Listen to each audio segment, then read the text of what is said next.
Hi viewers. நீங்கள் ரொம்ப எதிர்பார்க்கப்பட்ட படம் இன்னைக்கு ரிலீஸ் ஆகிருக்கு. கார்த்தி சுப்ராஜ் சார் இயக்கத்தில் சூர்யா சார் நடித்த ரெட்ரோ படம்.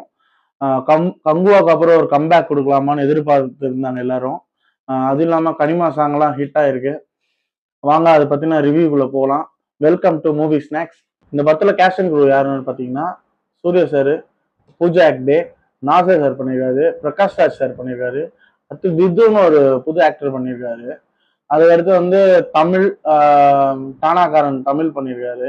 அடுத்து கருணாகரன், ஜெயராம் சார், ஜோஜு பண்ணியிருக்காரு.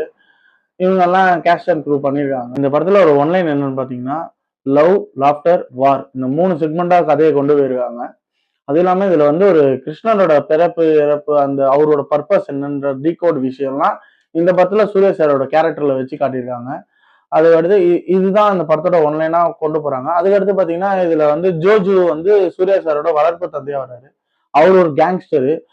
அந்த கேங்ஸ்டர் கும்பல்ல சூர்யா இருந்து வெளில வராரா, அதுக்கடுத்து அவரோட பர்பஸ் என்னன்னு தேடி போனாரா, இதுதான் இந்த படத்தோட ஸ்டோரி லைன். இந்த படத்துல பாத்தீங்கன்னா நிறைய பாசிட்டிவ் நெகட்டிவ் ரெண்டுமே மிக்சிங்கா இருக்கு. நமக்கு எதெல்லாம் கனெக்ட் ஆயிடுச்சு, எது கனெக்ட் ஆகலன்னு பார்க்கலாம். இந்த படத்தை பொறுத்த வரைக்கும் ஸ்கிரீன் பிளே பாத்தீங்கன்னா ஒரு மாதிரி ஸ்லோவா இருக்குது. ஒரு மாதிரி ஸ்டாட்டிக்கா இருக்கு ஸ்கிரீன் பிளே. ஒரு ஹை பாயிண்ட், லோ பாயிண்ட் எதுவுமே இல்லை. ஒரே ஸ்டாட்டிக்கா ஈவனா அப்படியே போயிட்டு இருக்கு. ஒரு எதிர்பார்ப்பே இல்லாம இருக்கு ஸ்கிரீன் பிளே. ஃபர்ஸ்ட் கனிமா சாங் ரொம்ப எதிர்பார்க்கப்பட்ட சாங்கா இருந்துச்சு. கனிமா சாங்ல பாத்தீங்கன்னா ஒரு 15 மினிட்ஸ் சிங்கிள் ஷார்ட்டா எடுத்திருக்காங்க. அதுலயே சில சீன்ஸ் எல்லாம் இன்வால்வ் பண்ணி ஒரு நல்ல ஒரு கோரியோகிராஃபி அந்த ஒரு போர்ஷன் மட்டும் நல்லா இருந்துச்சு. ஒரு 15 மினிட்ஸ் வந்து ஒரு சிங்கிள் ஷாட்டா எடுத்து ஹேண்டில் பண்ணிருக்காங்க. அது சூர்யா சார் என்ன பண்றாரு, அவர் அந்த ரவுடி கும்பல்ல இருந்து வெளில போகணும்னு வார்ன் பண்ணிட்டு கனிமா சாங் என்ட்ரு ஆவாரு, அந்த கல்யாணத்துக்கு வருவாரு. என்னன்னு பாத்தீங்கன்னா பாசிட்டிவ் பாத்தீங்கன்னா சூர்யா சாரோட பெர்ஃபார்மன்ஸ், அவரோட கெட்டப்ஸ், ஜோஜு அவரோட பெர்ஃபார்மன்ஸ் இதெல்லாம் பாசிட்டிவா இருந்துச்சு. ஜோஜு சார் நல்லா பண்ணியிருந்தாரு. அந்த அப்பா கேரக்டருக்கு அந்த தெனாவுட்டா அதெல்லாம் நல்லா பண்ணியிருந்தாரு. அதுக்கடுத்து இந்த படத்துல கார்த்திக் சுப்புராஜ்கிட்ட இருந்து இந்த மாதிரி ஒரு படம் நான் எதிர்பார்க்கவே இல்லை. ஏன்னா அவர் இதுல பாத்தீங்கன்னா அந்த ஸ்கிரீன் பிளே நல்லா இருக்கும். ஸ்கிரீன் பிளே நல்லா எழுதியிருப்பாரு. எல்லா கேரக்டருக்கும் ஒரு இம்பார்ட்டன்ட் கொடுத்து எழுதியிருப்பாரு. இந்த படத்துல எந்த கேரக்டருக்குமே ஒரு இம்பார்ட்டன்ட்டே இல்லை. அது எக்ஸ்பெஷலி பாத்தீங்கன்னா இந்த சூர்யாவுக்கும் பூஜா ஹெக்டே வர லவ் சீன்லாம் ஒண்ணுமே இல்லை. அதுல லவ்வே ஒர்க் அவுட் ஆகல. அதுக்கடுத்து லாஃப்டர்ல ஜெயராம் சார்லாம் அப்படி பண்ணுவார் காமெடி சார். அந்த படத்துல அவருக்கு காமெடி ரோலும் ஒண்ணும் இல்லை. அவர் என்ன ரோல் பண்றாருன்னு தெரியல. இம்பார்ட்டன்ட்டும் இல்லாம ஒரு இம்பாக்ட் இல்லாம ஒரு ரோல் இருக்குது இந்த படத்துல. அதுக்கடுத்து பாத்தீங்கன்னா இந்த இதுல ரொம்ப சொதப்புனது பாத்தீங்கன்னா இந்த 3 செக்மெண்டா பிரிச்சிருந்தாங்கல்ல, லவ், லாஃப்டர், வார்னு. இது லவ் போர்ஷனும் ஒன்றும் பெருசா இல்ல. லாஃப்டர் போர்ஷன்னு சொல்லிட்டு இங்கிருந்து அந்தமானுக்கு போயிட்டு அங்க இருக்கிற அடிமைகளா இருக்காங்க, ரப்பர் தோட்டத்துல வேலை செய்யறாங்க. அந்த அடிமையை சிரிக்க வைக்கிறேன், அது மூலியமா நான் பூஜாவை லவ் பண்ணி அவ மனசை மாத்துறேன்ற மாதிரி ஒரு கான்செப்ட் கொண்டு போறாங்க. ஆனா அங்கேயும் போய் பெருசா லாப்டா ஒரு சிரிப்பு வர வைக்கிற மாதிரி சீனோ இல்ல எதுவோ இல்ல. பழைய உதாரணம் அங்கேயும் போயிட்டு ஒரு ரெட்ரோ சாங், ஒரு பழைய இளையராஜா சாங் ஒன்று போட்டுட்டு அதுவும் அந்த படத்துக்கு செட்டும் ஆகல. போகும்போது செகண்ட் ஹாஃப் ஆச்சு இதுவா இருக்கும் பார்த்தா செகண்ட் ஹாஃப்ல வந்து ரொம்ப லேக். இந்த படத்துல வந்து ரொம்ப லேகா கொண்டு போயிருக்காங்க.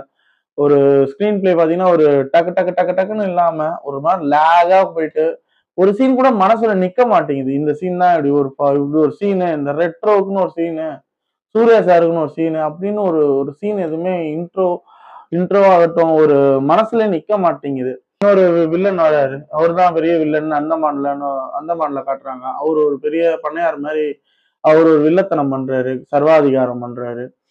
அவரோட போர்ஷனாச்சும் ஒரு இருக்கும் பாத்தீங்கன்னா அவர் ஒரு ஜாலியா ஏதோ பண்றாரு, ஃபன்னா பண்றாரு. ஒரு வில்லன் மாதிரியே தெரியல அவரு. அவர் ஒரு ஃபன் ஜாலியா பண்ணிட்டு இருக்காரு. வரவங்க ஒரு கல்ட்டுன்னு வச்சுக்கின்னு ஒரு அடிமைங்களையும் டிமன்ஸையும் சண்டை போட விட்டு அதுல தோத்தவனை வந்து அம்பு விட்டு முதலைக்கு இரையாக்கிறது. இது ஒரு இதுன்னு அந்த படத்துல அது ஒட்டவே இல்லை அந்த சீனு.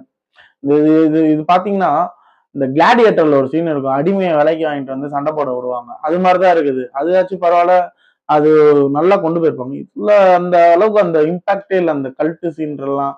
அதுவும் சூர்யா சார் போயிட்டு அடிக்கிறாரு, அதுக்கடுத்து அவரு திருப்பியும் அடிமை இனத்துக்கு வந்து இது பண்றாரு. ஒரு கட்டத்துல என்ன ஆகுது, படம் எங்கதான் போகுது, என்னதான் பர்பஸ் இந்த படத்துக்கு, சூர்யா சார் என்னதான் பண்ண போறாரு அப்படின்னு ஒரு கட்டத்துல போயிட்டு இருக்கும்போது திடீர்னு சூர்யா சார ஜடாமுனின்னு கும்பிட ஆரம்பிச்சிட்டாங்க. என்னன்னு பார்த்தா வயித்துல வேல் சிம்பிள் இருக்கு, அவரு தான் எங்களோட தலைவன் அப்படின்ற மாதிரி கும்பிட ஆரம்பிச்சிட்டாங்க. அவர் வந்து தான் எங்க கோயில் குலதெய்வம் கோயிலுக்கு அந்த வேல் எடுத்து வைக்க முடியும். சாமி படம் மாதிரி கொண்டு போறாங்களே, இது ஒரு பக்கம் போயிட்டு இருக்கு. அது ஒரு கம்பேக்கா எதிர்பார்த்தோம் சூர்யா சாருக்கு. அதுவும் கம்பேக் மாதிரி இல்ல. கங்குவாவுக்கு ஈக்குவலா இருக்கும் பார்த்தா கங்குவா மாதிரி தான் இருக்கு. அதுவும் ஒரு ஒரு விஷயம் போயிட்டு இருக்கும். இது ஒரு சம்மந்தமே இல்லாத ஒரு விஷயம்லாம் போயிட்டு இருக்கு. அடுத்து கார்த்திக் சுப்புராஜ் கிட்ட இருந்து இந்த மாதிரி ஒரு படம் தான் எதிர்பார்க்கவே இல்ல. ஏன்னா அவர் வந்து நல்லா ஒரு அனலைஸ் பண்ணி எழுதுற ஆளு. நல்லா ரைட்டிங் இருக்கும் அவர் படத்துல ஸ்கிரீன் பிளேல. இந்த படத்துல அந்த அளவுக்கு ஒண்ணுமே இல்ல. சூர்யா ஃபேன்ஸ்க்கான கனெக்ட் ஆகும்னு நினைக்கிறேன். இது இப்பெல்லாம் ஒரு கோடு வேர்ட் ஆயிடுச்சு. இந்த கனெக்ட் ஆகும் சூர்யா ஃபேன்ஸ் அந்தந்த ஃபேன்ஸுன்னு சொல்றது. அது டைம் வாட்ச் பண்ணலாம் இந்த படத்தை. ரொம்ப ஆஹா ஓஹோன்னு நம்பி போய் ஏமாந்த மாதிரி தான் ஆயிடுச்சு இந்த படத்துல. இந்த படத்துல டெக்னிக்கல் சைடு பாத்தீங்கன்னா கேமராமேன் அவரோட ஒர்க்கு பாராட்டலாம். அது எடிட்டர் வந்து இது நான் லீனியரா கட் பண்ணிருக்காரா இல்ல வந்து பிளாஷ் கட்டா போதா அதெல்லாம் என்னன்னு தெரியல. எனக்கு ரொம்ப பிடிச்ச கேரக்டர் பாத்தீங்கன்னா ஜோஜு கேரக்டர் பண்ண விதம் எனக்கு ரொம்ப பிடிச்சிருந்தது. இதுல மியூசிக் பாத்தீங்கன்னா நம்ம சந்தோஷ் நாராயணன் பண்ணிருக்காரு. பாட்டு வந்து கனிமா மட்டும்தான் நல்லா கனிமா மட்டும் தான் நல்லா இருக்கு. மத்தபடி எல்லாம் கேட்கிற அளவுக்கு தான் இது பாட்டு. அதுவும் அந்த ஸ்ரேயா கூட ஒரு ஐட்டம் சாங் பண்ணியிருந்தாங்க. அது கூட அந்த அளவுக்குலாம் ஒண்ணும் இல்ல. பேக்ரவுண்ட் மியூசிக் வந்து ஒரு ஒரு இடத்துல ஹைப் ஏறுது, ஒரு ஒரு இடத்துல அப்படியே ஒண்ணும் இல்லாம போகுது, ஒரு ஒரு இடத்துக்கு சம்மந்தமே இல்லாம இருக்குது. ஒரு மாதிரி மிக்சடா இருக்குது பேக்ரவுண்ட் மியூசிக்.